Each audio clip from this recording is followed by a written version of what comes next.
Hey, good morning, everyone. Welcome into Morning Invest on this Tuesday, September 8th. So glad to have you here on the show. Coming up on today's show, we are going to talk about what the Federal Reserve is demanding of Congress for more stimulus. We're going to deep dive that. We're going to hear from Larry Kudlow, who maybe is not on the same page with President Trump on this and getting out a new round of stimulus. Also, the president trying to tap into that $300 billion left over from the coronavirus first round of stimulus back in March. Will he be able to do that? We're going to also look at what is a K-shaped recovery. We're going to deep dive this and why there are two sides of this economy right now and why the hardest hit lower income workers are not seeing all of the flowery speech about jobs are coming back because their jobs are permanently lost. So we'll look at that. Plus today, I promised you we're going to deep dive what it looks like for a Green New Deal and how we could put 30 million Americans back to work in this country by actually employing them to do green jobs. We'll look at how that actually works and what other countries are doing right now. So much more on the show today. So glad to have you here. Grover's here as well. Zonked out finally, and we've got thank you to all of our new channel members as well. We're going to start the show here in just a few minutes. This is our pre-show as we welcome everyone in to make sure that the stream and audio and everything is good. So if you're watching the replay, you can always kind of fast forward at about 10 minutes to when we start the show. So welcome in, welcome in. We're also going to be talking about President Trump's campaign and whether or not, according to the New York Times, they're running out of money. We'll kind of read between the lines on that one a little bit. And what else? We've got so much. A vaccine. Could a vaccine be coming in October? We're going to hear from the president on that. And big trouble for Postmaster General Louis DeJoy. There could be an investigation, and we'll tell you what Chuck Schumer is calling for on that front and how that could be big news. We're learning more about what he might have asked some of his employees to do. So all of that and more on the show. Make sure the stream is looking good. How many people had a chance to get our newsletter this morning? Did you already get it in your inbox? There were a few people that wrote in. You can get the newsletter totally free. It's delivered to your inbox first thing in the morning. Just go to morninginvest.com and sign up totally for free. You'll get, you can read it in about 5 minutes. It's business news that we think is important to you and your family with a little bit of humor. So enjoy that. You can download that for free. Some people who wrote in to our email inbox said that they had difficulty getting the newsletter. I think our team was taking care of about 4 or 5 of you, so hopefully you should be taken care of. Amy Renee is a new channel member. Thank you so much. We got a couple. Deloise Patterson is a new channel member. Thank you so much, Amy. Welcome. We also have the new channel badges and new channel emotes as well. So a lot of you who are new channel members, I know you've been using all the Grover emotes. So we got a "Come On Man" emote also on there, which is super exciting. I couldn't be more excited, and I know Joe is super excited. So it's a Grover "Come On Man" emote. Okay. Are you a junkie? What do you say? Why can't we hear Joe today? What's going on here? I know what it is.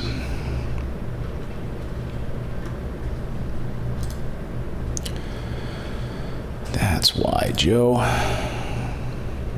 Make sure I can hear Joe now. To President Trump, who brags about his... Like saying why the hell would I take a test?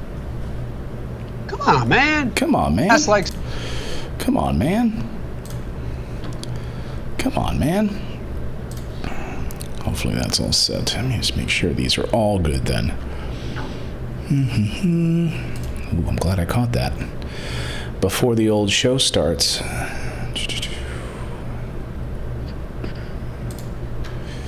So many new things with this software that I've got to manage. And Phil, our new producer, is starting soon on the back end with all of the back end production, which is going to be so great. So he'll be joining us here. Rita Moore, thank you for your $2 super chat. We're going to start the show momentarily, about 6 minutes.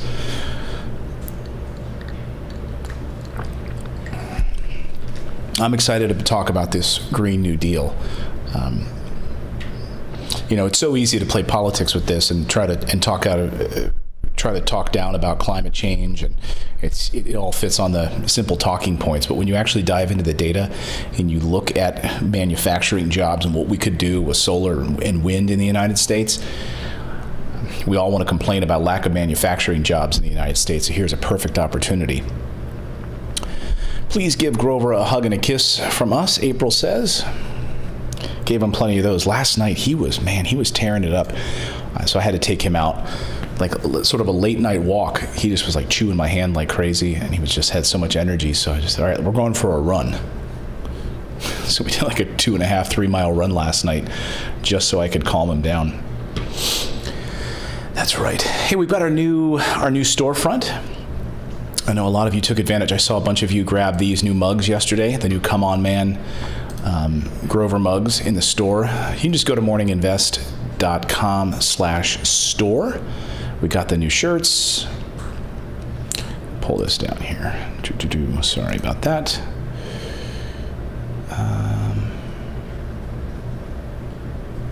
Oops, I don't have the storefront. But it is morninginvest.com/store is where you can go to grab those.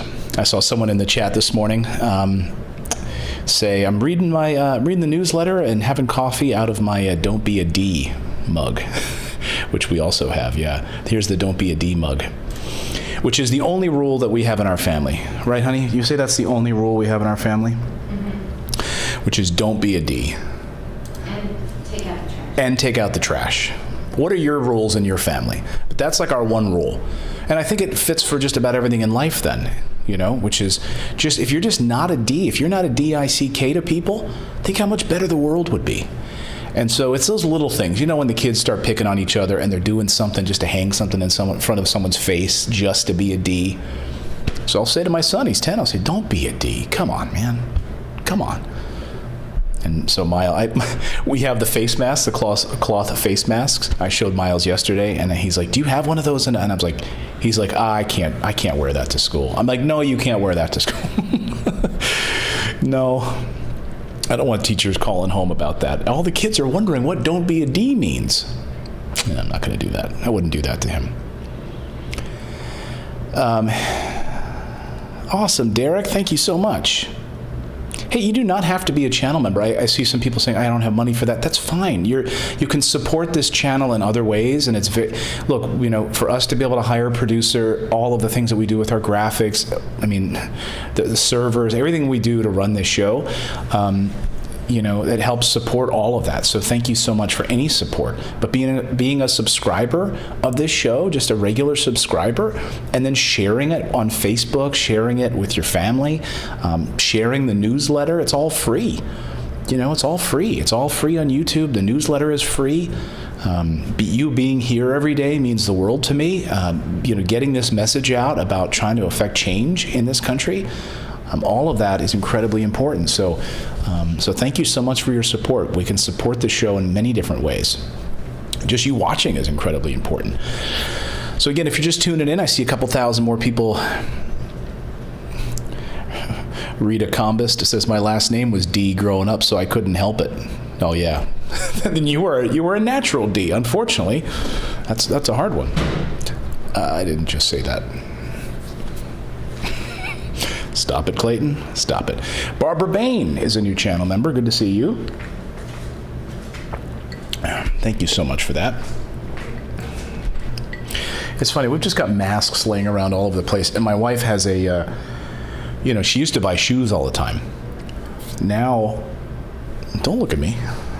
Now all she's doing is buying masks all the time. She's got like a mask addiction. She's like, I got you a new mask. I'm like, okay, but how about the one or two that I already have? They work fine. I want them to be more expressive. You want them to be more expressive? Oh yeah, here's the one we got my little girl. She'll be 4 next week. So this is her little unicorn one. She loves unicorns. But it broke, so we have to fix it. All right. So if you're just tuning in, we've got a lot to get to today. We're going to deep dive Green New Deal jobs. We're going to talk about the stimulus, where things stand on the stimulus front, why the Federal Reserve is calling for more on that, and why the White House can't seem to get on the same page. Grover is here. He'll be what, 7 months tomorrow, right? He'll be 7 months old tomorrow. Why can't you face the camera, man? Do you have any idea? You're never supposed to turn your back to the camera. Come on, man.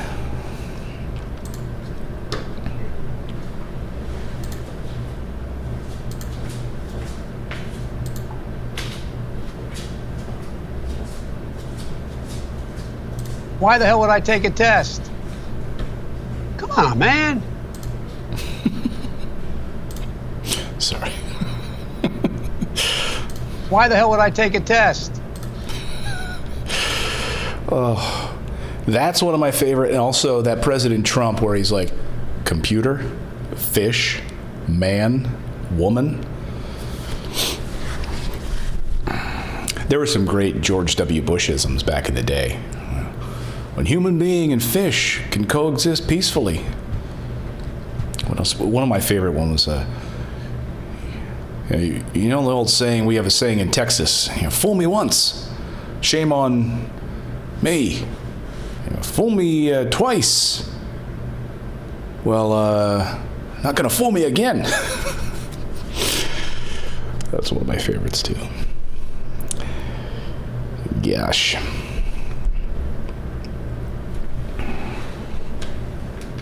Turn this air off over here. You've been crocheting unicorns? You crocheted a unicorn toy, Sherry? Really? Grover did like his swim. Well, he's not a big fan of the water. He's a little wimp when it comes to that kind of stuff. So if you read the newsletter this morning, he woke me up super early, and then I take him down to the beach, and there's like a little watery pool area, like a tide pool kind of thing, and it's really good for him. It's good for the skin, his ears, all that stuff. So threw him in there and did some doggy paddle. But I had to get him back for waking me up at 5 this morning. And if I'm walking, if I take him off the leash and walk near that area, he's like, no, I'm not having it. Not having it. All right, we've got a lot to get to today. So, all right.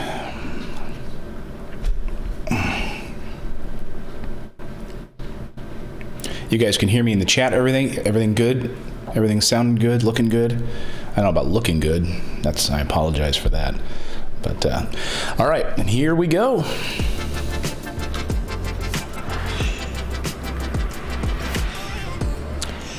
Good Tuesday morning, everyone. This is September 8th. Welcome into Morning Invest, the only morning business show for real people, not the Wall Street 1%ers. You're not going to see this stuff on CNBC or anywhere else. So this morning on the show, we're going to deep dive the stimulus. We're going to talk about where things stand on that front. We heard from the White House with two kind of conflicting messages. And guess what? Congress is back this week. Finally, back from their 60-day vacation.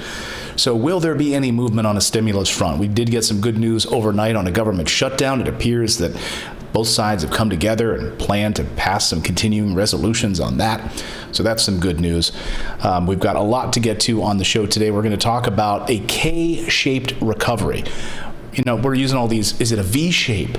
Is it a Nike swoosh? What is it? Well, it could be. I really believe it already is shaping up to be a K-shaped recovery. That means the haves are doing well, but the have-nots are not doing well. And typical fashion, right? So we're going to show you what all of this means and the different sectors that are hurting today on the show. We're going to deep dive that. Plus, we're going to talk about, I promised you this, a Green New Deal. We're going to look at creating green energy jobs in the United States and how we could bring 30 million people back to work and create an infrastructure for the future in this country. Now, we just got to get politicians on board with it, but a number of them already are. In fact, Ed Markey, running for election, managed to win his election against Kennedy in Massachusetts because he supported this platform. So it requires all of us who are watching right now, we'll have a link in the description, to make your voices heard. We'll have a link where you can participate, where you can sign a petition and let everyone know that this is what you want for this country.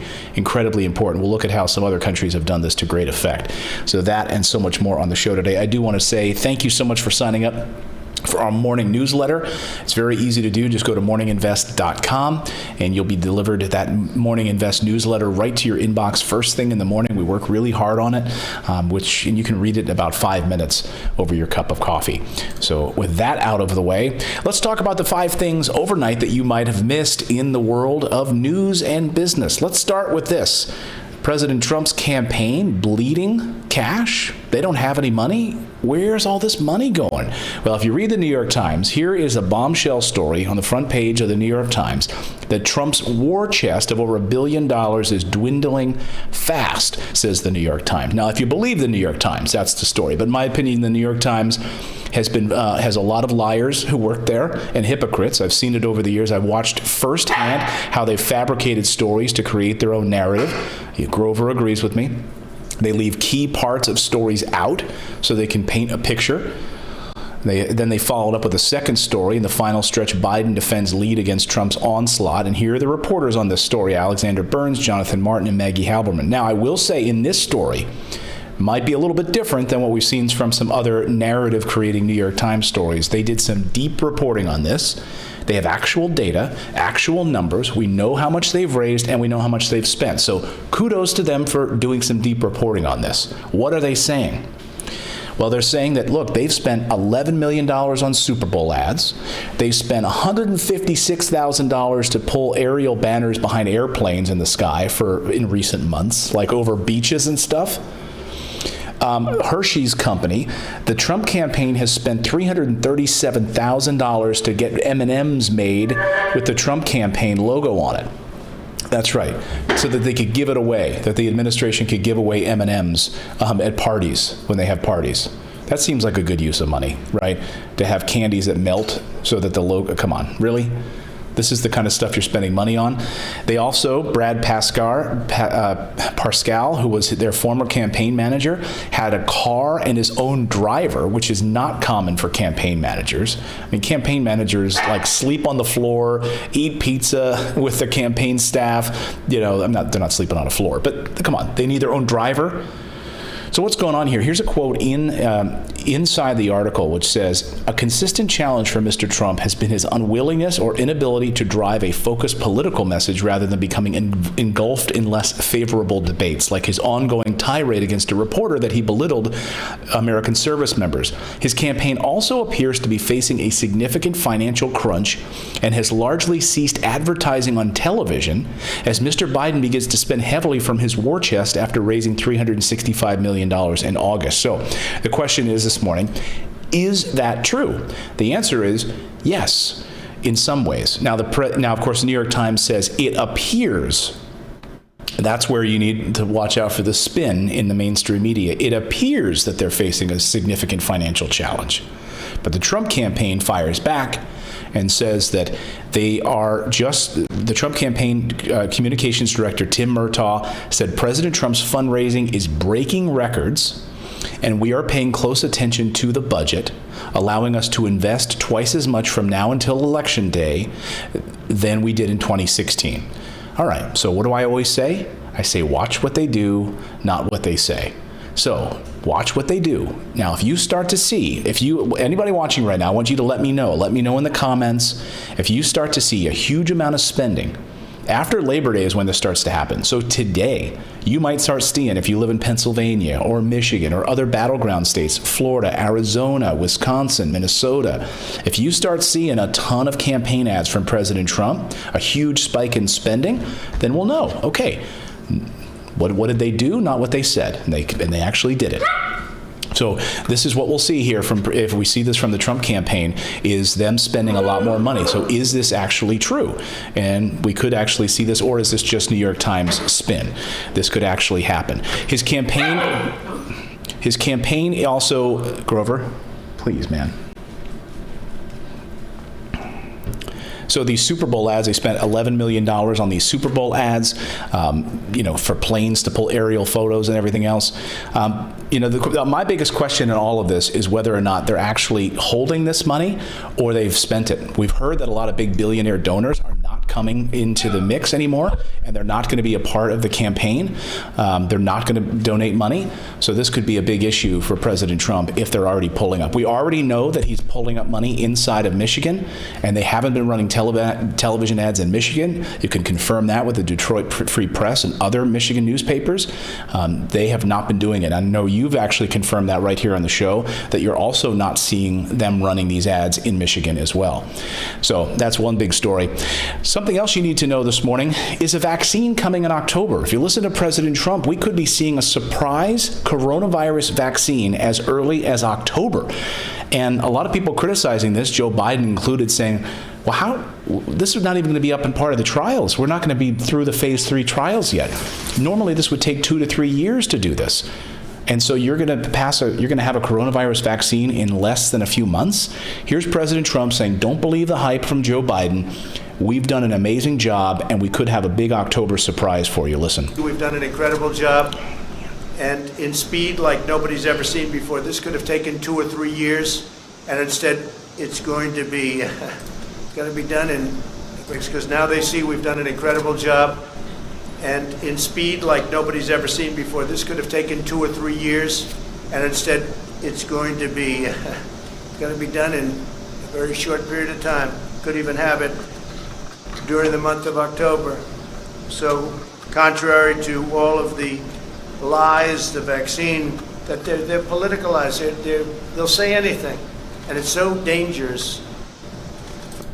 Yeah, they'll say anything, and it's so dangerous. Did he just say that with a straight face?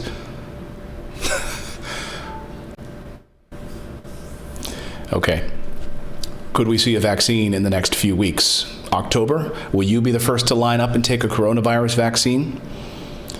Even if it hasn't made it through phase 3 trials yet to whether or not the efficacy of this vaccine actually works? I can tell you, I'm not going to be signing up for it. I know we have some frontline workers here who said, I have no choice, I'm going to take it. But woe is me. I would not be the one to want to take that vaccine. We're rushing it out. Let me know your thoughts on that. Is this being done for political reasons, rushing this out? Or have they just done an amazing job, as he says? I don't know. Something smells fishy in that. Come on, man. I'm just saying, something smells fishy, Joe. Something smells fishy. I don't know. The other thing you need to know about this morning, the third thing, is Amazon. Amazon's dealing with a lot of fake reviews, and you need to be careful. In fact, Amazon overnight and over the past few days has taken away 20,000 fake reviews where some sellers were offering free products in exchange for free reviews and giving them positive reviews. I mean, these are just a few examples on your screen. All these things. It's so easy to apply, and it dries very quickly.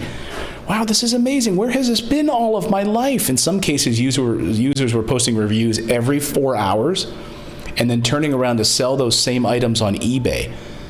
And then they also, in addition to deleting these reviews, the company also removed the seller ratings. A number of good ratings on the product will earn the product the Amazon Choice tag. I'm sure you've seen this, which is what everyone wants, where they significantly boost the sales.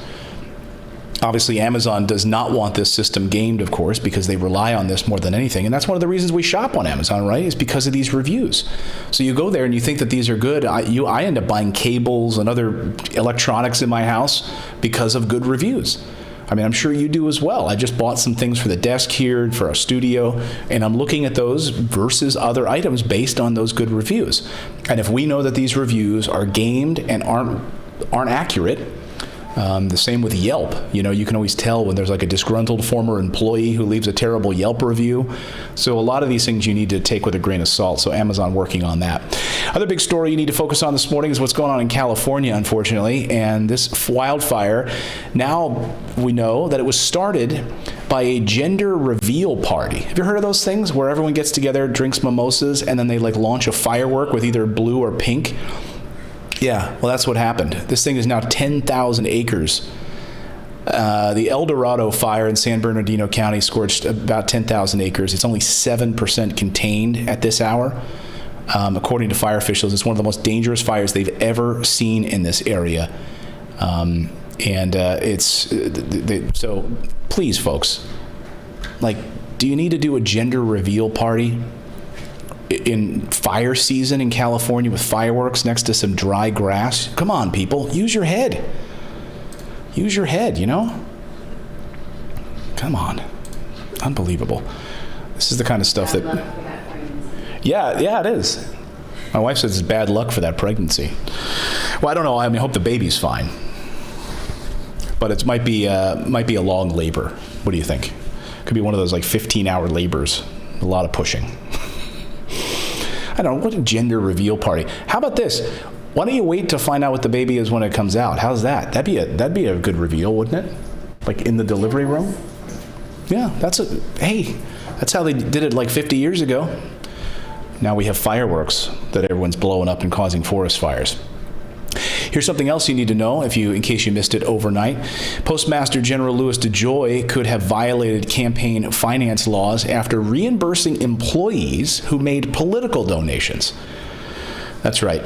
Chuck Schumer wants to find out about this, is calling for an investigation on the Senate side. Of course, Postmaster General Louis DeJoy is in a lot of hot water for everything that the post office has been dealing with over the past few months. Cutting hours and overtime hours and piles of mail have been piling up inside of post offices. We're all concerned about ballots getting out there and making sure that people can vote by mail.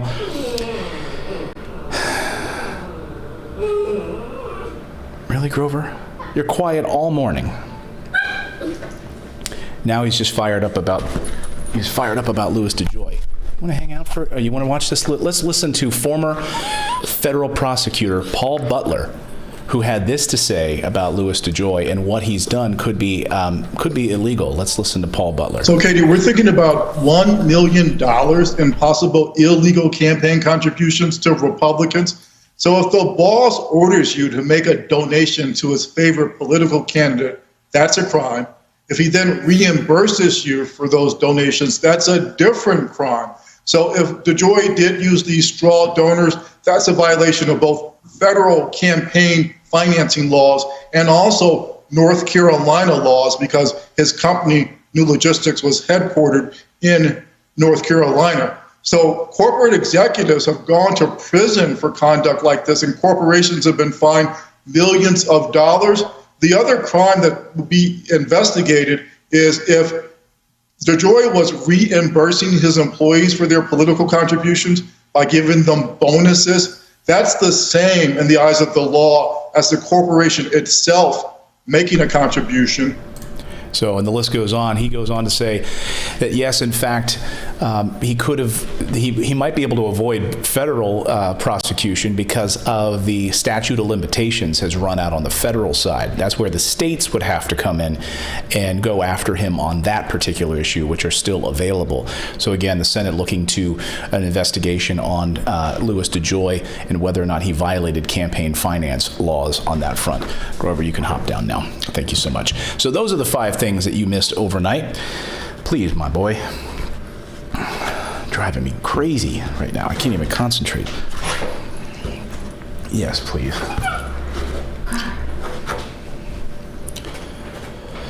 Saw someone say, was it Kathy said in the chat, I get the sense that you don't like President Trump. I'm a huge Trump fan. I'm going to go somewhere else. Hey, totally up to you. Totally up to you. If you can't listen to news that might have an opposing view of your worldview, please go watch Fox News. Stick to the things that only support your worldview. Don't be educated in any other way, please. I don't want you to be educated in any other way, okay? This is a show for people that want to learn and think that both parties are pretty much corrupt. The system that we're currently sitting in is failing us. If you think the system is currently working, please go somewhere else. Please. Or learn, or stick around here and learn. I'll welcome you. I'll welcome you with open arms. I don't care if you're a Trump supporter or not. I don't care if you're a Democrat. I don't care if you're an independent. This is a show for everyone because I think the system is broken, and that's what this show is all about. That's what this show is all about. We've got a lot more to get to today on the show. Thank you so much, everyone who is here. Thank you so much for smashing that like button and subscribing to this channel. Remember, if you want corporate news, put on Fox News, MSNBC, CNBC, where you've got billionaires, they're driving that narrative and that conversation. Pick up the New York Times, read USA Today, read all of those corporate-backed newspapers with an agenda. But if you want real news, unfiltered, I'm going to give it to you straight, both sides. I'll tell you when President Trump does something good, like with passing that eviction moratorium a few days ago. Even though it doesn't have much legs, he did what he could. Great. I'll also criticize him. If that's not good enough for you, please find another show. Find another show. And it's not, And it's not a matter of liking Trump. Like, Trump has always been very kind to me. He's been very kind to me. I've interviewed him 30, 40 times. I've spent quite a bit of time with him, and he's always been very kind to me. So that's not the question. When you like someone personally, do you appreciate their politics? Do you think their policies are good or bad for America? That's what it's about. Katarina Shields, is it Katarina or Katharina? Katarina Shields, thank you for your $5 super chat. I appreciate it. Thanks to all of you who are channel members. We couldn't do this show without you. I truly mean that. Whether you're a subscriber or an actual channel member, you can just go to the join button, morninginvest.com/join. Welcome, welcome, welcome.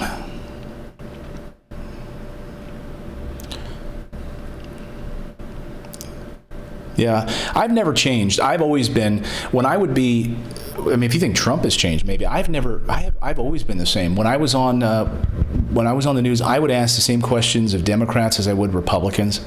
I'd go after Democrats just like I would Republicans. I mean, there was a funny meme of me at one point going after Kellyanne Conway. There's a funny meme of me going after Democrats on our show back in the day. So I don't pull any punches. I don't care.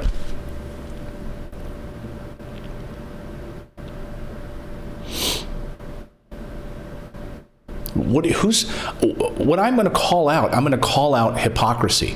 Okay, I'm going to call out liberal bloat. I'll call out any of that stuff. So in this HEROES Act that the Democrats have passed, how many times have I said how much liberal bloat and garbage is in that bill? How many times? How many times have I talked about cannabis and money for illegal aliens? On and on the list goes. Have I not talked about how Biden loses this election? I talked about how the Democrats are totally crap in the bed right now. If you missed that show last week, go back and check it out, Kevin. I went in detail about how Biden blows this thing. In fact, there's a whole video right on my channel called How Biden Loses This Election. Because they're failing to talk about the things that matter most to Americans, like health care for all. Democrats should be talking about that. Republicans aren't. They're not going to want to talk about health care for all. I think we need public education for Americans. I think, a public university for all Americans that want it. I think we should have health care for all in this country. A single-payer health system in this country. How are we so far behind the rest of the modern world, yet we can build bombs and missiles and all kinds of advanced military equipment that we don't even need, so we can line the pockets of defense contractors, and we can couch it as being a patriot? Give me a break. Come on. They own that rhetoric. That's how they're able to put forth that narrative. That you somehow don't support the military. Oh, right. Really? Okay.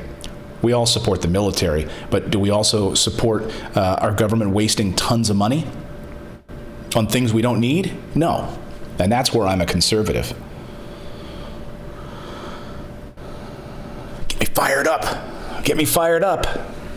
Good, because we got some more to talk about today. I'm going to be fired up as we talk about the stimulus.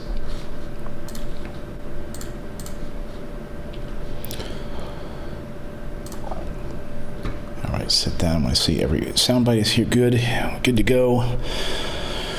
All right.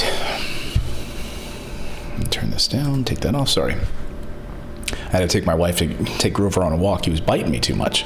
So if you're looking for Grover, he is not here. He was literally yipping at my arm. I don't know if he's teething again or something. He went through that phase and he was fine for a while. Now he's almost 7 months tomorrow, 7 months old, and he's like back yipping on me. I gotta figure something out. All right, let's deep dive the stimulus now, and some major news on the stimulus front over the past 24, 48 hours. Now, it seems like conflicting stories coming out of the White House. We'll get to that in a second. But the Federal Reserve, that's where I want to put my attention right now. And we've got the Fed chief, Charlie Evans, out of Chicago, calling for, in fact, demanding. I know this is like Fed language, so it's maybe not as, like how you might say it or how I might say it using some Philadelphia harsh words. Growing up in Philly and New Jersey, I'm not afraid to pull punches and, use a swear word when I need to. keep it friendly here on the channel, of course. But this is like Fed cuss words for we need more stimulus right now. This is Chicago's Fed chief, Charlie Evans, coming out basically telling Congress, you better get your act together, and you better get your act together fast. He said partisan politics threaten to endanger additional fiscal relief. A lack of action or an inadequate one presents a very significant downside risk to the economy today.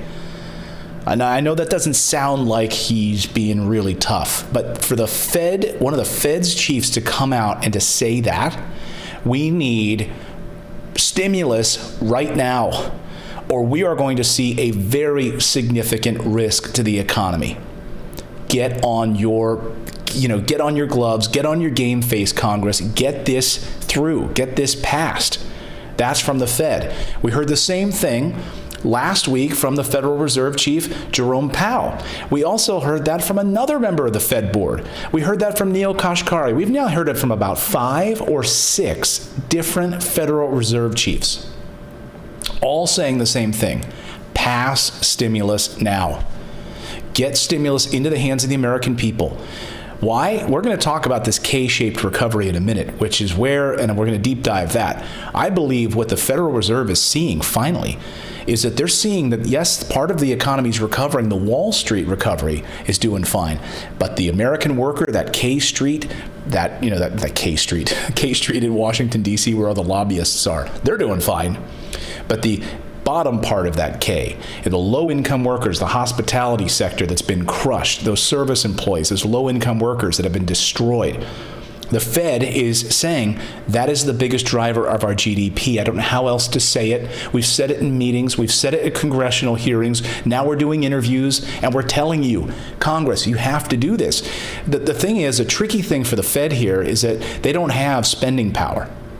They answer to Congress. It's almost like telling your boss what to do. I mean, that's really what it is. They answer to Congress. So it's kind of like saying, Mr. Boss, I don't think we should really be coming into work on Fridays anymore, just like Monday through Thursday. How do you think that's going to go over? It's not. I mean, they don't like being scolded. Congress doesn't like being scolded. Especially when you have appointees that were put in place by President Trump. It's basically like scolding President Trump for his lack of leadership on this.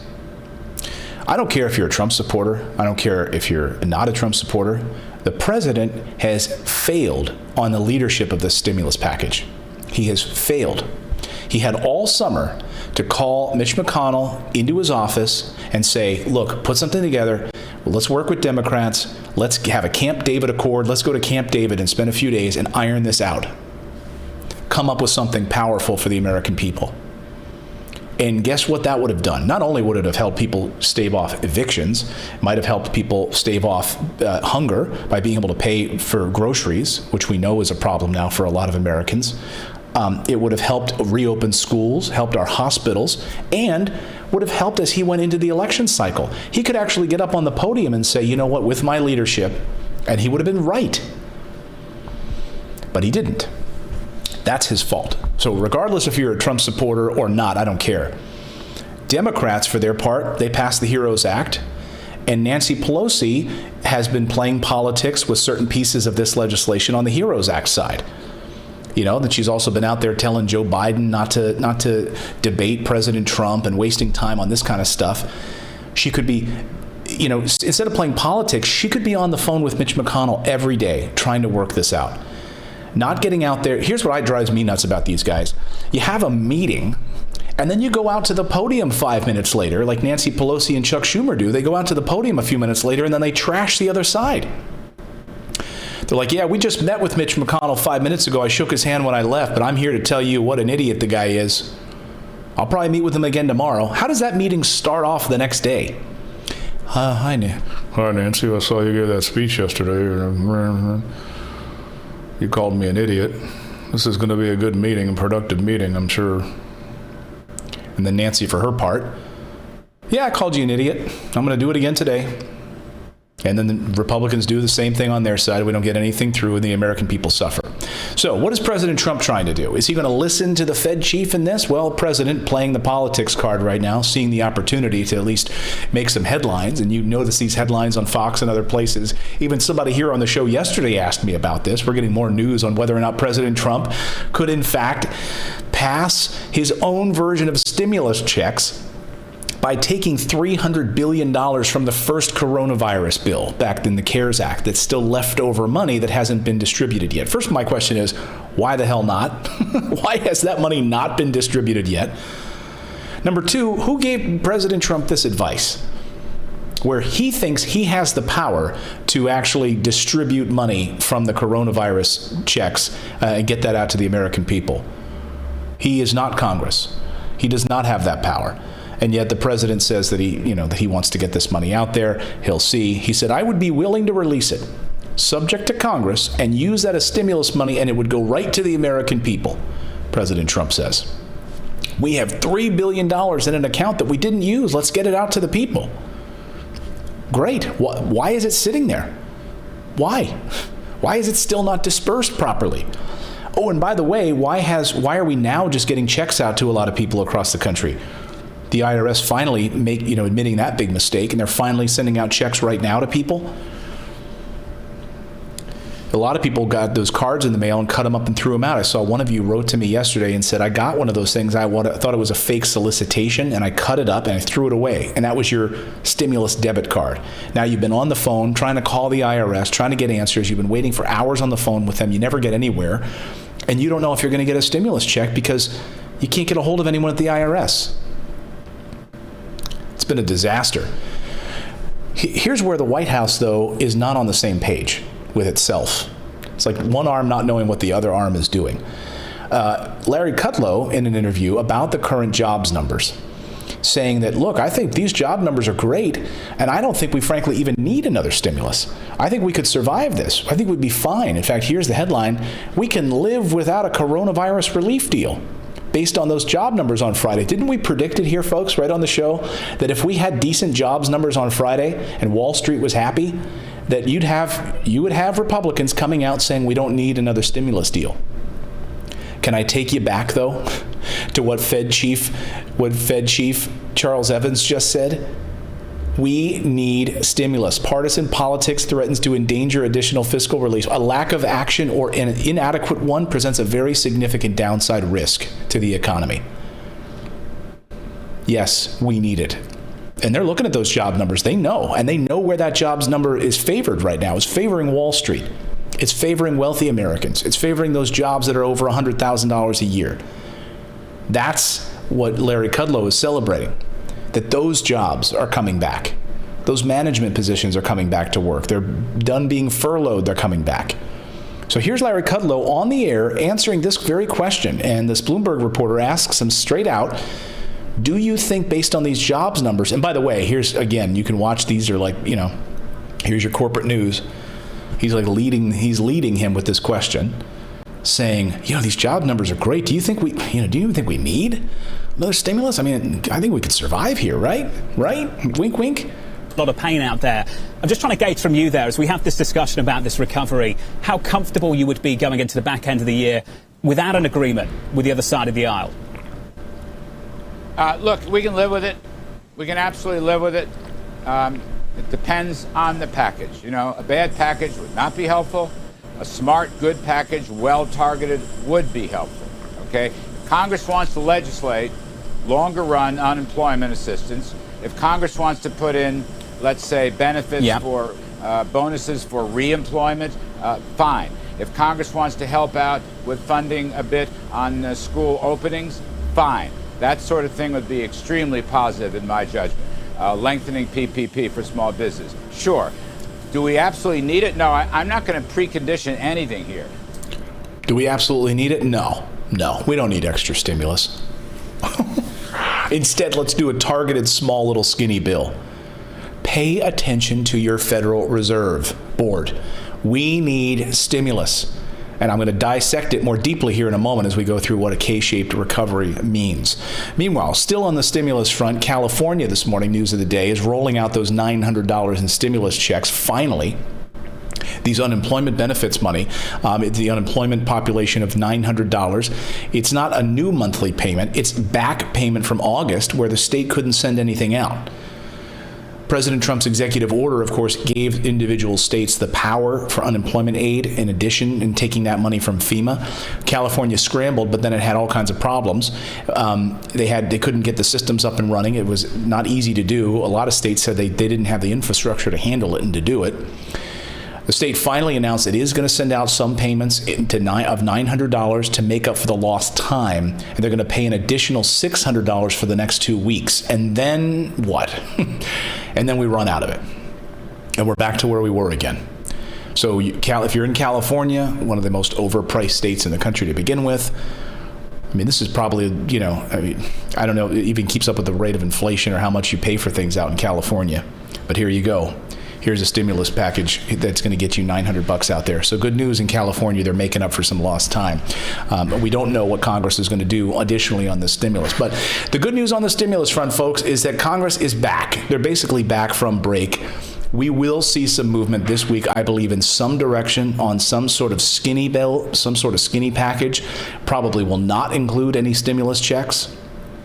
President Trump gets to play good cop, bad cop here. He gets to say that he wants that $300 billion being used for stimulus checks, while his Republicans in the Senate don't want to vote for anything. Upwards of 20 of them don't want to spend a dime. So will we see some kind of smaller little bill that helps with small businesses, something for schools,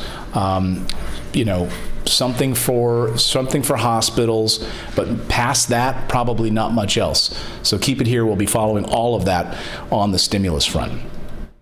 And be sure to smash that like button and subscribe. I don't want to forget that. And don't forget, you can always subscribe to our daily morning newsletter at morninginvest.com. Just go to morninginvest.com and sign up there. Oops, I put up the channel membership, but you can become a channel member too. Just go to morninginvest.com/join to take part in all of that. We're going to deep dive this K-shaped recovery in a moment, but I want to check in on the chat room, and then we're going to talk about green jobs. So welcome.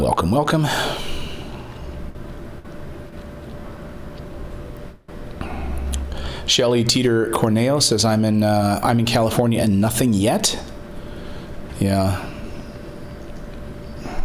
Joseph Clegg says, Clayton, I don't like Biden, but I don't like Trump even more. I mean, this is like what we're dealing with, right? It's like the lesser of two, evils right now. I mean, Trump. Here's Biden. Here's Biden, who voted for the Iraq War. He's voted for multiple warmongering missions, which I despise. He's voted to increase military spending, which I despise. All these guys, both these parties are mostly, I'm not saying everyone, but they're mostly, at least in the leadership positions, they're all bought and sold by corporations and Wall Street. Make no doubt. Nancy Pelosi, absolutely. President Trump, all the guys in his cabinet. Come on.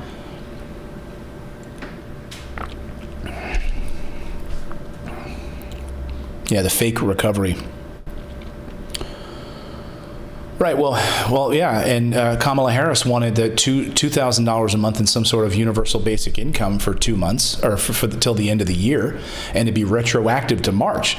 That, if you've been watching my show for any length of time, I've been calling for repeatedly. I've said absolutely. That's the Emergency Money for the People Act, $2,000 per month until the end of the year, and it would be retroactive back to March. That's something that she and Ed Markey and Bernie Sanders had been calling for. To no avail, and it just sat there.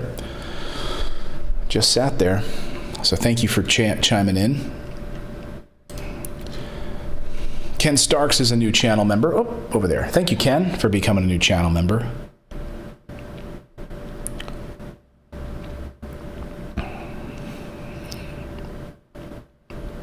Dumb and Dumber. Yeah, it's good. Exactly. Yeah. All right, let's talk about a K-shaped recovery now. Let me pull up my notes here.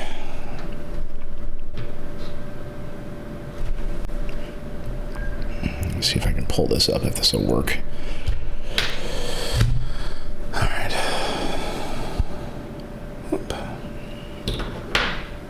see it. You guys can see that, right? Okay.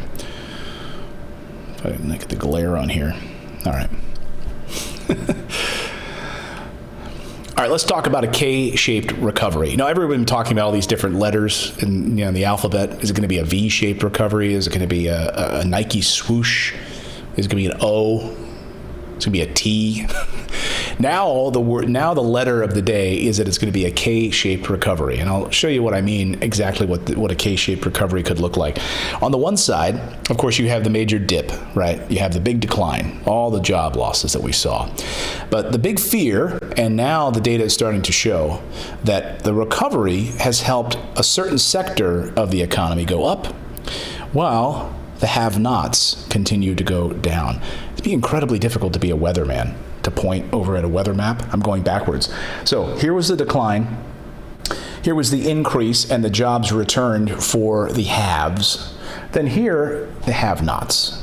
And isn't it the tale of this economy? Isn't it the tale of what we'd been dealing with pre-pandemic? That the wage disparity, the income gap in this country was expanding. President Trump wants to talk about how he's been great for the economy. Well, let's be honest. Before he even took office, it was already down to about 4.5% unemployment when President Obama left office. So it dropped about another point under Trump. It was over 10%, and then it dropped. But where Obama and Trump have failed to do anything is on this income disparity and between the lowest income and the highest. And now we've seen billionaires just make more money than anything. And the middle class has all but evaporated. Under Obama and under Trump. Under both. And now we're seeing what this K-shaped recovery is. Now it's really shining a light on where we are right now with this recovery and why we need additional stimulus. This path towards an economic recovery shows just how sharply divided we all are. Wealthy Americans are earning and saving at record levels. So when they've gotten stimulus or they've not had to spend the money because they haven't been going out to dinner, they haven't been traveling, they've been able to save money in a record pace, unlike anything we've ever seen before in American history. The have-nots have basically spent everything they had just to sustain themselves, and their jobs have been permanently lost. Because what we're looking at is that service sector job, is that is that person that worked in the hospitality industry, where that hotel had closed, or that wealthy person just isn't hiring them anymore to clean their house because they've moved to their second house up in the Hamptons or up in the Catskills or in Lake Tahoe, etc. And now, you know what? They don't need their Manhattan apartment cleaned anymore. The trend is on track right now with this K-shaped recovery to show that this income gap is going to get even larger. Just look at some of these numbers right now. Here's a disconnect. This is a perfect example of why Wall Street rewards unemployment. This is what I can't stand it. So I want you to pay attention to this. And you're not going to hear them talking about this on CNBC or Fox Business or Bloomberg or any of those other financial shows. Wall Street rewards unemployment in this way because what they'll talk about on one of those Wall Street programs is, oh my gosh, look at MGM. They're great today. MGM Resorts, right? Wow, MGM's resorts, their stock is up today. You should be investing in MGM right now. Their stock is going up. You know why it went up? Yeah, because they just laid off 18,000 people. So they announced that they're laying off 18,000 people, and guess what happens to their stock? It goes up because Wall Street rewards unemployment. Wall Street rewards when companies cut those additional workers because it means better profits. It means resiliency for that company when they can shed all of that additional weight off their back. Time and again through this pandemic, we've seen companies being rewarded by a higher stock value after they've cut employees or made those announcements that they were going to. Ford, same thing happened. They're announcing that they're going to cut 1,000 jobs. Guess what happens to their stock? United Airlines, American Airlines. I mean, the list goes on and on. So Wall Street and CNBC and these other shows love to tout these stock prices of these companies that have, guess what, cut jobs. So the result right now is this economic picture. It's all splintered, where the stock market hits record highs, and you have new lows, the lowest of the low. We have nearly 30 million Americans who are receiving unemployment benefits and are receiving unemployment benefits. And still, they don't have that additional federal stimulus or the federal unemployment benefits. Jobless rate stands at about 8.4%. But for black Americans, it's nearly double what it is for the traditional jobs number that we hear about that everyone wants to tout last week. It's double that number. And we're not talking about that. No one's talking about that. Black unemployment at 13%. Nearly double what white unemployment is right now. Democrats are trying to at least seize on this opportunity in part to hit President Trump on this because this has been one of his strongest re-election arguments. He loves to tweet about the fact that Wall Street's doing so great, right? He did that last week. He tweeted about Wall Street having a record day, and then the next day it plummeted. He didn't tweet about it then. But he loves to talk about those jobs numbers, but he's not talking about black unemployment, he's not talking about Hispanic unemployment, and he's not talking about income gaps and wage disparity in this country. He's not, because he has nothing to stand on if he wants to talk about it. Well, Biden doesn't either. He had 8 years under President Obama where they could have worked on this big time and they didn't. So frankly, they're both to blame on this, but President Trump has the job right now. So it's his economy, right? It's his job. He's the leader of the free world. That blame is going to fall to him come election day. We don't usually reward high unemployment in an election year for the current sitting president. Americans saved, listen to this number, $3.2 trillion in July. Did you? How much did you save this summer? But the same amount that more than 1 in 7 households with children told the U.S. Census Bureau they sometimes didn't have enough food. So think about that for a second. That's this K-shaped recovery, right? Look at the top part of the K. Top part of that K is those people that saved $3.2 trillion and got their jobs back, and the people down here at the bottom of the K, 1 in 7 households with children couldn't afford enough they didn't have enough money to buy food. More than a quarter of adults surveyed have reported paying down debt faster than usual. That's great. Again, that's the top part of the K. While the same proportion said they've been unable to make rent or mortgage payments or even pay a bill. That's the bottom part of the K.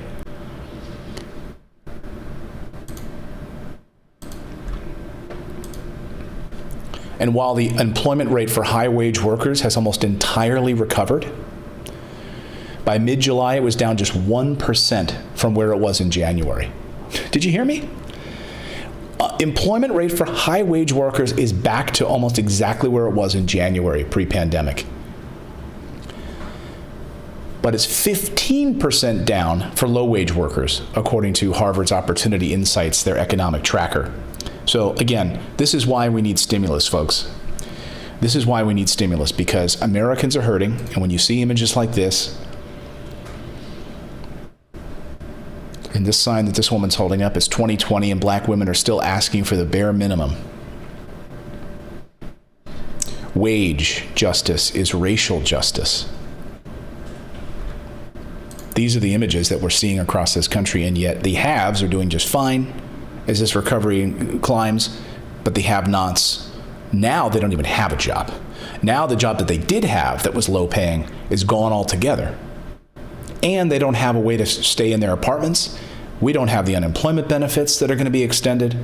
This is why we need a stimulus package. This is why we need direct, and this is why I've been calling for some sort of universal basic income, at least while we get through this pandemic, through January or February of 2021.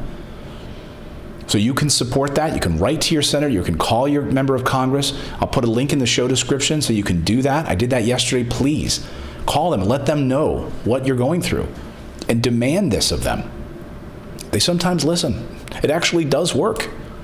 When there's a groundswell of this, it does actually sway even Republican members of Congress to vote a certain way. It does work. We've seen it happen. So just if you sitting there think my phone call won't matter, it's like saying you don't think your vote would matter. It will. So those low-income consumers, they were most dependent on that $600 per week in unemployment benefits that expired in July. Congress appears, unlikely that it's going to pass anything anytime soon. Or maybe we're lucky we see something by October. But there's no question that this recovery has I want to read this quote for you. Representative Kevin Brady of Texas, Republican, said this. There is no question the recovery has beat expectations, he said. He said that on a phone call this week. There's no question the recovery has beat expectations. And he is one of the people that would vote for this on that Republican on the House Ways and Means Committee. This is their thought. They're just looking at that one number. They're just looking at this one thing, which is the top of this K. That's what they're looking at. They're not looking at this bottom part. And that's why we're going to continue to talk about it here on the show, and we're going to continue to beat this drum until Congress gets the message. Smash that like button, please. Subscribe to our channel, and please don't forget to subscribe to our daily morning newsletter at morninginvest.com. And please check that link below to call your member of Congress to get this message out there. I want to talk about the Green New Deal in a second, but I do want to take a little sip of the old cold iced tea. Grover's back finally after, there he is, passed out on the rug. Did you take him for a run or something? No? It was too hot out this morning, but he's passed out over there. There he is. Let's move that Grover cam. Of course, as soon as you put it there, he's going to get up and move. You watch. There he goes. What did I predict? Where are you going to be? I have a dog's mind. I know how this works. Let me check in on the chat today. Thank you, everyone who just became a channel member as well and subscribed. Ralph Auer says 55 days and Trump's BS will be over. Well, if he loses the election, remember he still has until January. Lisa Pettit says Trump's ego will be his demise.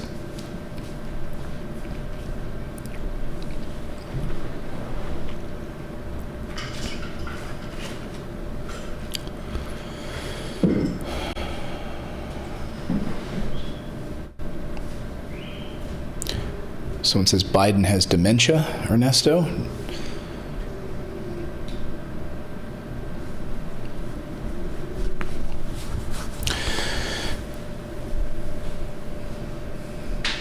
Yeah, we'll put. We'll make sure we have that in the. We'll have that in the show description for you to call your member of Congress. It's so hot, Grover's just passed out. All right, let's talk about.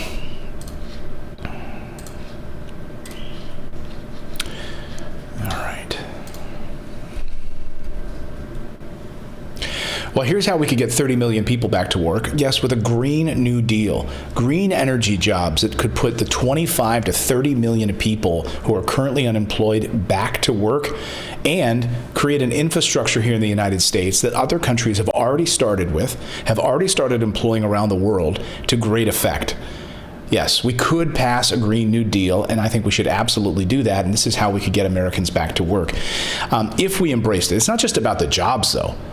It's not just about the jobs, but imagine then having that infrastructure of a green infrastructure in this country that protects us against all of the things that we're dealing with now. I mean, look, we have a freaking climate crisis on our hands. We've seen so many more and more frequent and damaging hurricanes than we've seen in years past. We've seen hurricanes, tornadoes, floods. Even before Katrina, we were being warned about this. Scientists were telling us we need to do something about it, take action on this. And of course, we didn't do anything about it. We know what happened there. So now our only choice is to do something bold and big. And I think the stimulus opportunity right now, if we're going to build a new economy, you know, we're talking about infrastructure. President Trump was supposed to roll out that infrastructure bill. We still haven't seen that, right? He's been promising a big infrastructure plan. Where is that? We need a larger green energy plan in this country. Now, just look at what Europe's doing, for crying out loud. Where we are next to the world stage. Clean energy spending as a share of the stimulus money that these other countries and these other continents have spent. Look at the United States. 1.1% of our stimulus has gone to any kind of green energy or, green energy jobs, etc. Look at the EU. 20%. It's skyrocketing. I mean, it's only continuing right now. Look at what France is about to do. Just today, France is targeting green investment. They're going to be spending over $100 billion, $118 billion targeting green energy in their stimulus plan. France right now, what are they spending it on? They're focused on industrial, construction, and transport. Yes, making clean energy transport in their country. How great would that be to cut down on fossil fuel emissions and actually put people to work? Imagine having the type of train infrastructure and electric energy in the country. Look what Paris has done. And the city of Paris has done something amazing with their water supply. Not only are they getting rid of like chlorine and chlorinated water, they actually have now water stations all over the city. And guess what? It's actually profitable. So they're not spending money on it. People can go up to a vending machine and get a reusable bottle, aluminum bottle out of a vending machine. Yes, they're paying the city to get reusable water bottles, and they have water stations all over Paris. You can just walk, and they have an app that shows you where they are. So clean water, not running through lead pipes like in Flint, Michigan. No, clean water that they use. They don't use chlorine. They're using oxygen and UV light, which kills everything. Way more effective than chlorine. And they actually I saw the interview where they went to this factory where they show how they clean the water, and it's mind-blowing. By like flooding it with oxygen and UV, it kills everything. Then it still has the minerals that you need, and it's fresh, and it's all over the city. They even have carbonated water stations. Yes, which I love. I love bubbly water. So it's like fun, and they don't have a lot of them, but they have them. You can find out where they are, and you can go and fill up your bottle for free. That means any person who's homeless in that city, or any person who doesn't have access to that, can go and get it anytime they want. What does that do to health? I mean, think about us trying to build healthy water stations in Africa, right? Think about that in that city. This is what France is focused on. And now Scotland also getting in on this, and many other countries. I mean, look at what Germany has done on clean energy. How many of you have ever been to Germany? I've been a couple of times, and I have to say, I was blown away. Remember that, honey, when we were driving through the countryside? We're driving through the countryside, and we're looking at these, like every house in the middle of nowhere had solar panels on the roof.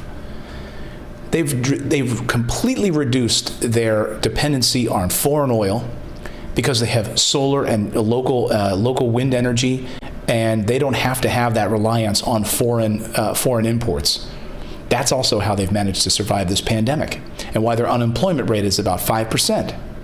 Just look. I mean, drive through Germany. This is what you see when you drive through the countryside of Germany. Let me reset that. So take a look at this.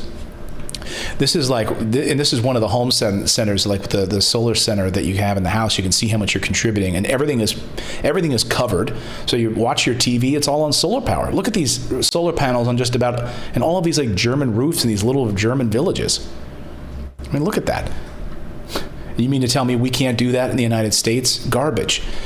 Scotland, like I said, about to do the same thing. Aggressive investment in clean energy isn't only necessary for a livable climate, but it will also create an additional 25 to 30 million U.S. jobs at a time when we need it, with massive unemployment right now.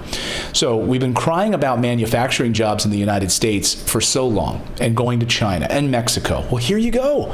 Here's a perfect opportunity, isn't it? For us to bring local jobs, local manufacturing jobs back to America, solar panels, wind turbines, all being built inside the United States, in our local communities. Moreover, listen to this, a Brookings Institution report found that clean energy jobs can equal an 8 to 19% bump in income for workers. So not only if we replace the other jobs that they currently have with clean energy jobs, the income goes up across the country, which explains why many unions and building trades are interested in this. So if we could build these jobs with unions so that people are taken care of,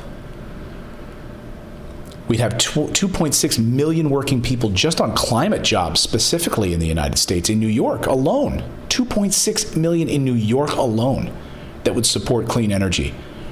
I know, change makes everyone nervous, but the good news for all of us is, including those in the fossil fuel industry, is that clean energy, we can have a more prosperous future, even in the fossil fuel industry.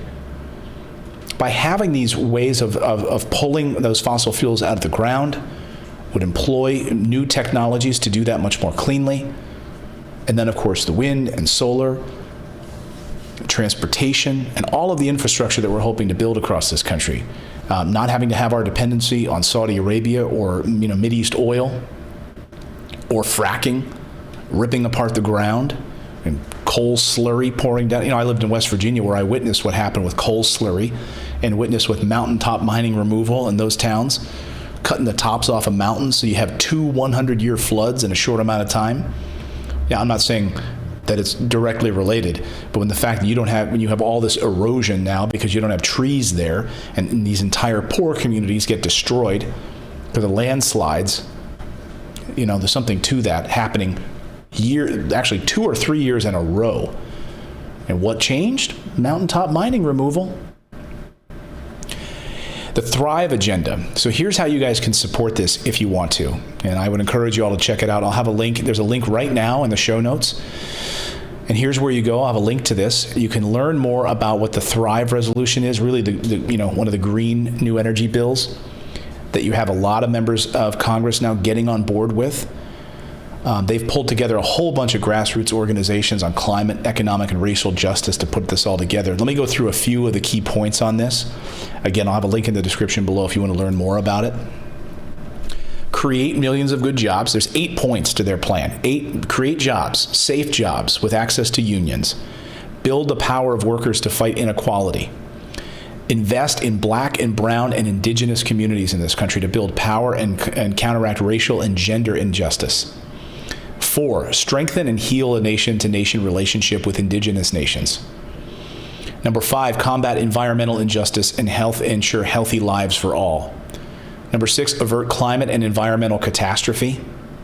Number 7, ensure fairness for workers and communities affected by economic transitions. And number 8, reinvest in public institutions that enable workers and communities to thrive. That's just one piece of this overall initiative to have a green energy plan in this country that could put 25 to 30 million people to work. Invest in that instead of rolling back regulations on the environment, making it more difficult for us to keep up, create more climate trouble in this country. Look what we see what happened. There's more hurricanes coming. We see another tropical storm already starting. So we're keeping our eye on that. But here we go again, all over again. Let me know your thoughts. If you are interested in getting on board a green energy plan in this country, you can tell your members of Congress to support this and that you want this type of change in this country. Imagine having internet speeds where that it's available to everyone because we've built the infrastructure. We have rural, broadband that's set up for everyone. We have solar power that provides for our communities in some of the, in depressed areas or areas where it's hard to reach. We don't have Native American populations that don't have to deal with giant pipelines going through their land. Clean water, not plastics floating all through our rivers and oceans. Who can't support that? I think about some of our, early Republican presidents like Theodore Roosevelt, who was, when you think about conservatism, that's what that means, doesn't it? To conserve. So it's not politics. We should all be on board with this. We should all be on board with this. Smash that like button if I brought you any value. Please just subscribe to the channel. Thank you so much for joining us today. I really appreciate it. Don't forget to grab our daily morning newsletter at morninginvest.com is how you grab it. And we publish that every Monday through Friday, plus a Sunday newsletter for those people that refer other people. So check that out as well. So our thanks to all of you.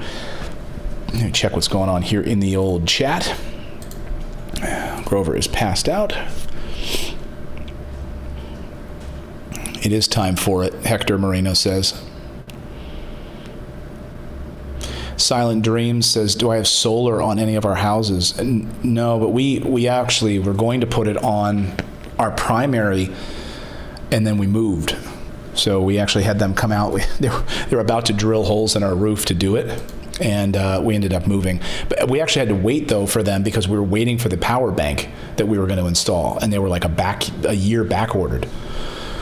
But now, that was a few years ago. Now we've gotten to the point in this country where it's the cost of doing solar has dropped dramatically, and we could build these solar manufacturing plants in the United States. We don't have to, look, China's doing it, and guess where we get our solar panels? Many of them we end up getting from China. We can build them here, put Americans to work. building solar panels. I also think, because to me it should be as common as putting on a roof. I mean, we saw what Tesla rolled out. You remember what Tesla rolled out? Those solar roof tiles. They're not even ready yet. They're not even out yet. Though I wanted to get those on the house, where they look like actual tiles. You can't even tell the difference. They're not like a big, block. How many of you watching right now have solar on your house?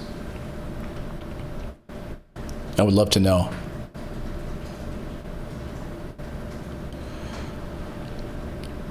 Yeah, exactly. See, when you have plastic floating in the water, I mean, it's, all plastics that wind up in the ocean start in rivers. That's where it starts. And that's why Amsterdam, I encourage you to, check out, do a Google search for Amsterdam waterway, Amsterdam plastic river or something like that. They have like air bubbles that they've set up to protect as plastic is floating down the river. The air bubbles just push it off into a container. So these pieces of plastic and water bottles and everything get put off into trash bins on the side. And this was all created by students. And now all of that garbage is not going out into the ocean. It's awful.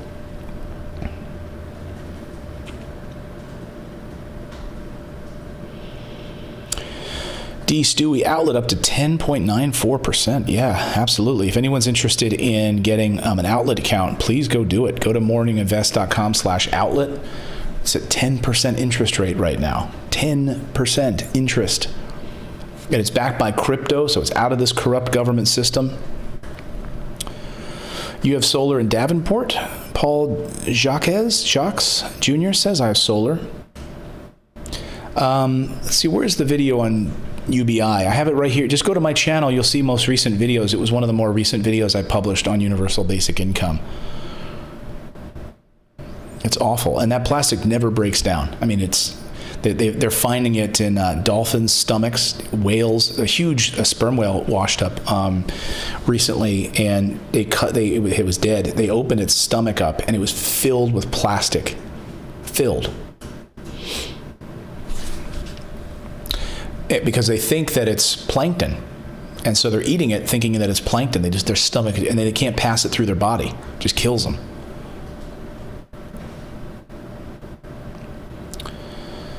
Yeah, we have so much more work to do. Who's leading in the polls right now? Vice President Biden, as of this morning, is up by 7.4%.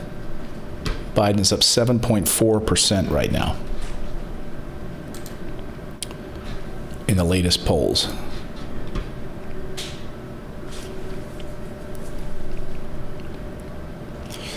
Yeah, outlet. You have solar, Rhonda?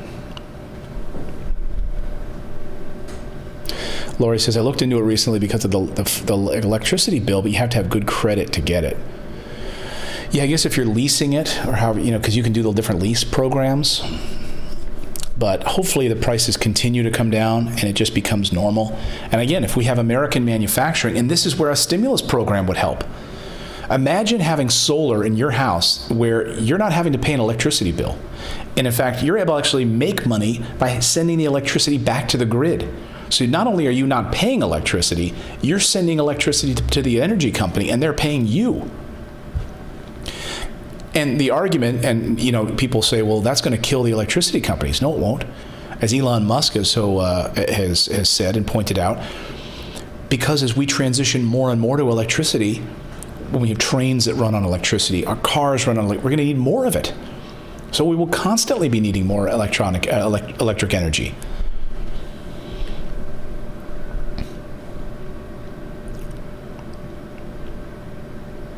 Yeah, and I rent where I am. I rent where I live, so I don't have. I can't tell the landlord what to do.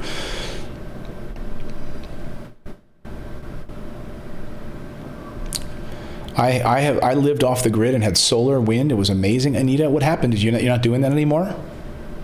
Solar is clean and creates jobs. Yes, it does.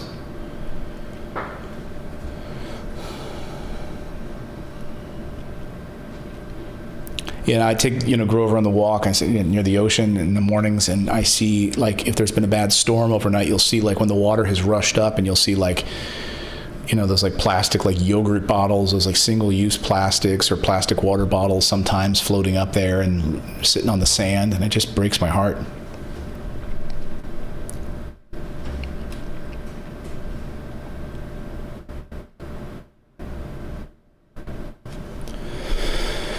Peppy Longwood says, how can you get this many people to watch your show? I only do sport betting shows, but I kind of like this show. Well, thank you so much.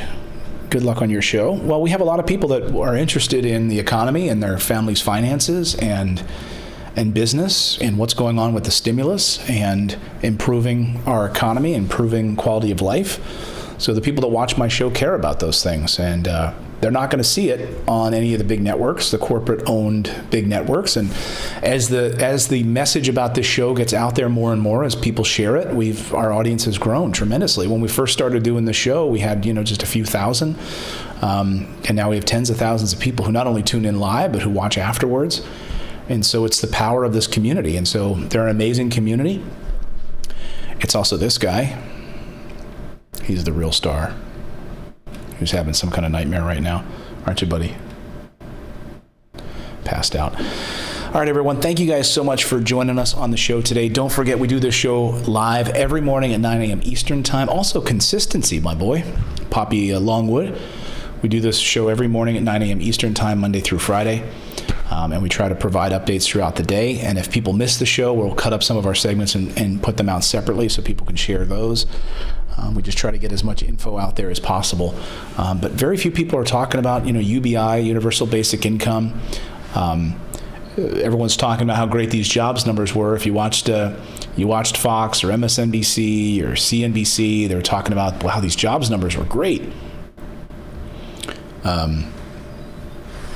But they're not talking about the other side of it. So we'll continue to do that here on the show. So my thanks to all of you. Much love to all of you. Get a good stretch there, buddy. And check out our store, by the way. Yeah, we got all the new mugs up there and everything, too, if you guys are interested in the new T-shirts and the new Grover. The plain one, and plus the, what do we got here?